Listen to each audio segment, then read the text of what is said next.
Hello everybody and welcome to another video. Of course, this being a music channel and everything, and being the end of the year, I'm going to be talking about my favorite albums that came out in 2017. So this list, for me, wasn't too difficult to put together. I pretty much knew what albums I wanted on it. However, the placement of some of them is very difficult. There are some where it's like there's two albums side by side that are like incredibly close, which is pretty much the majority of the top five. It was quite a difficult one to put together just placement wise, but I think I'm fairly confident in this listing, and if there are some that I think are pretty close to being tied, then I will say so. But before I get into that, I just want to say that there are a lot of albums that have been recommended to me, or albums that I've heard that have come out that were good. I haven't listened to every single album that came out this year, but for the ones that I did listen to, these are my favorites. So before we actually get into the top 10, because there are 10 albums here, I do have, I think, 6 honorable mentions, 5 of which are albums that came out this year that I do like them, but I didn't really get to listen to them that much. Either that or I just haven't taken the time because I'm not really interested enough, which I guess is the case for a couple of these. But I do still think they are good albums, and I do think you should check them out. And then the other one is pretty much just a re-release that I want to mention very quickly. So the 5 main honorable mentions, I guess, are the self-titled album by Rest Repose, Stone Hymn by Windrose, The Forest Seasons by Winter Sun, Red Before Black by Cannibal Corpse, and Berserker by Beast in Black. And then the one other album that was a re-release is Unleashed Beyond by Skillet, and the reason why that's here, because it's a re-release, is because that was an album that came out last year, well, Unleashed was at least, and then Unleashed Beyond is like Unleashed plus 5, I think, extra songs. And I do think those extra songs, for the most part, are pretty good. Not great, not all of them are great, but they're decent enough, and I do really like the base album, so I did want to at least give it a shout out. So without further ado, let's actually get started on the top 10. So, at the bottom of the list, at number 10, we have 9 by Spoken. So Spoken is a rock band that I've been listening to for a couple years, not really extensively like recently, but back when I first started getting into rock music and stuff. And I found their album Illusion, and then later on in 2015 their album Breathe Again also came out. And I listened to those albums quite a lot a couple of years ago. I don't listen to them as much anymore, but I do still like them.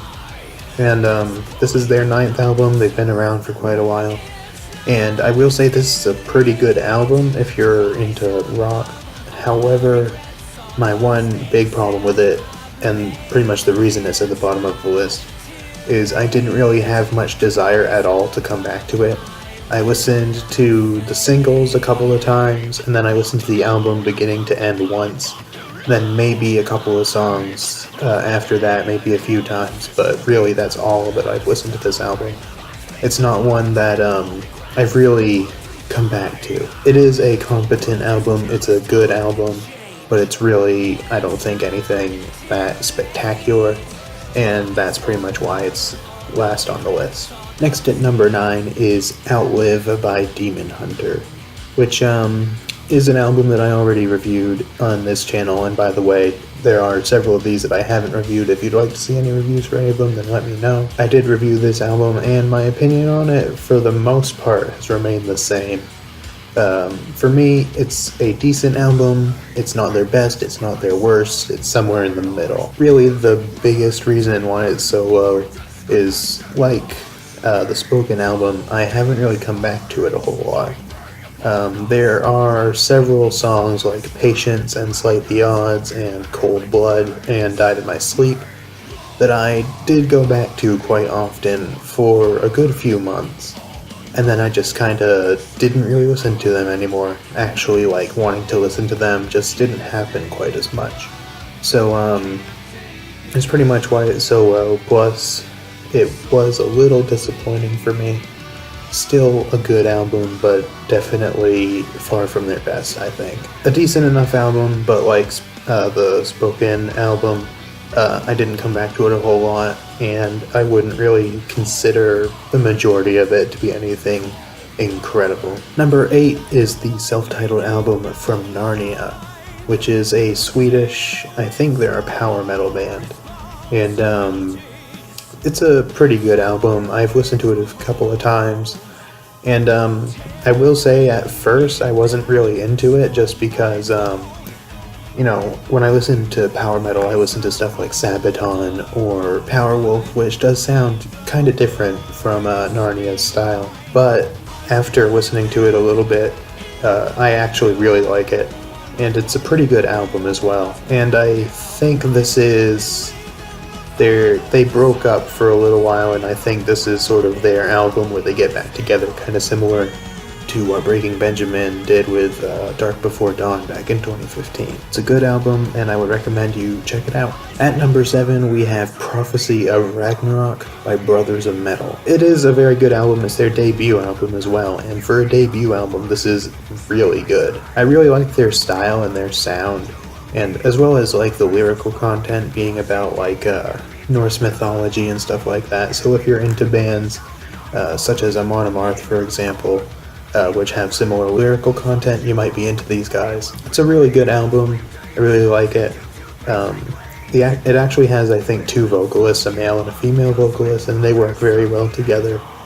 And it's a really good album, and I would definitely recommend that you check it out. At number 6, we have yet another debut album. This time, the self-titled album from Galactic Empire. It's probably the most unique one on here, because it is a completely instrumental album. Well, it does have like a choir in it, but really it's an instrumental album. And it is basically sort of metalcore kind of, almost like August Burns Red style covers of Star Wars songs, where they basically just take the actual composition that was used in the Star Wars movies and just play it with like, electric guitars and all of the metal instruments. It's really cool, and I really like it. And me, if you can see my shirt, being a very big Star Wars fan, I really liked this album. And it's really cool, and they're actually releasing a new album next year, which I did not expect at all. I figured it'd be at least another 2 years until they do another album. It's a really great album. If you're a fan of Star Wars, I would highly recommend you check it out, because it is basically a metalhead Star Wars fan's dream come true. At the halfway point, at number 5, we have Cursed by Righteous Vendetta. This is a little bit of an interesting one, because I did talk about this in one of my other videos a little while back. In that video, I said that it was good, but it was a little repetitive and a little bit generic and stuff like that. But that being said, it's still done very well, and I've actually come back to it quite often. I will say that not every single song on here is fantastic. I think maybe 1 or 2 could have been left out or replaced with better songs. But for the most part, it's a really good album. And if you're into bands like maybe Skillet or Red, or even like Breaking Benjamin, you might find something to enjoy in these guys. Now we get into the top 4, with number 4 and number 3 and number 4, as well as number 1 and number 2, are very close. Number 3 and number 4 could almost be tied. Number 1 and 2 could almost be tied. It's a very, very difficult decision. At number 4, I have Dear Desolation by Thy Art Is Murder. Now, this is another album that I did review earlier in the year when it first came out, so go check that out if you want a little bit more in-depth thoughts on it. But this is a deathcore band from Australia, and this album, while they have always had some elements of just regular death metal, this album really brings that out. It's just got a really good sound to it, a lot of really good songs on here. I don't really think there are any songs on here that you could take out. Really, every song is pretty good. Of course, there's some I like more than others, but still. Really good album, and if you're into deathcore, or even death metal, I would suggest you check the album out. At number 3, we've got Phantom Anthem by August Burns Red. August Burns Red is a metalcore band, and they are easily one of the best bands out there in that genre. Really, really good music, and this album is probably at least one of their best, if not their best. Every single song on here is really great. I don't think there's any song on this album that I feel like is sort of filler that you could just kind of take out. I don't really have much more to say about it. So yeah, go check it out. So now we're in the top 2. Now, like I said, these two are incredibly close. They are pretty much tied, but I had to come up with an order. I've listened to each one several times, and it was very hard for me to figure out which one I prefer. But in the end, I just went with the band that I am a bigger fan of. So at number 2, we've got Vessels by Starset. Vessels is the second album from Starset. Their first album, Transmissions, was really, really great. And in my opinion, as great as Transmissions was, Vessels just blows it out of the water. I don't really know what it is about it, but something about this album is just so good to me. Overall, it's a really great album and a really great sophomore album from these guys, and if you haven't checked them out yet and you're into rock music, then I have no idea why you haven't done that yet, because they are really good.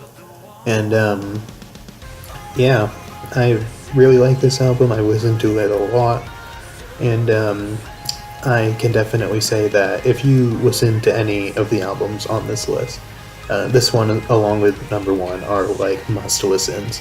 I mean, I think several of the others are too, but yeah, it's very good. Now we come to number 1, which if you followed my channel throughout like the second half of this year for the last few months, then you probably at least knew this album was going to be on here, and it is at number 1 as well, and that is Gone by Red. I was so excited for this album because Red is probably my favorite band pretty much of all time. They're the band that got me into rock music, which then allowed me to get into more like metal music and stuff. So they're sort of the band that kind of started me having the music taste that I have now, I guess. I don't know if I would say my review isn't accurate anymore, because it is, but this album has grown on me so much since I reviewed it.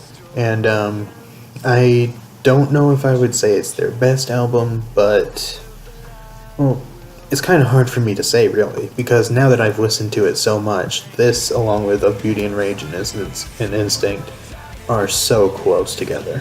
I really like all 3 albums, and that really shows how good I think this album is, because those 2 albums are ones that I would consider to be, like, incredible albums. And while I do have quite a few problems with it, like the length and the slightly disappointing deluxe edition, really there's not a whole lot negative I can say about it besides those 2 things, really. It's just a really great album. If you're a Red fan and haven't listened to this, then go listen to it. If you're into rock music and you haven't listened to it, then go listen to it. It is a little different from stylistically from anything that Red has done before. It's got more electronics in it and more pop sort of elements, I guess, which it sounds a little bit more like Starset, which isn't necessarily a bad thing. It still feels like a Red album, even though it sounds a little different, and I think that's one of the biggest strengths of it, because even though they did try doing something similar to this in their album Release the Panic a few years ago, that album didn't really feel as much like a Red album to me, whereas this one really does. I think that just shows how good and how well executed it really is. So yeah, that's my probably, again, it is kind of hard to tell between this and Vessels, but this is probably my favorite album of the year, so I'm just gonna say that it is. My favorite album of the year. So that wraps up the list. What did you guys think about it? What are your favorite albums to come out this year? Are there any of these that you listened to that you really liked? Let me know in the comments and everything. And of course, if you want to see me review any of these albums or even any other albums that may have come out this year, then leave those in the comments as well. So yeah, that pretty much wraps up the video. So I'll see you next time.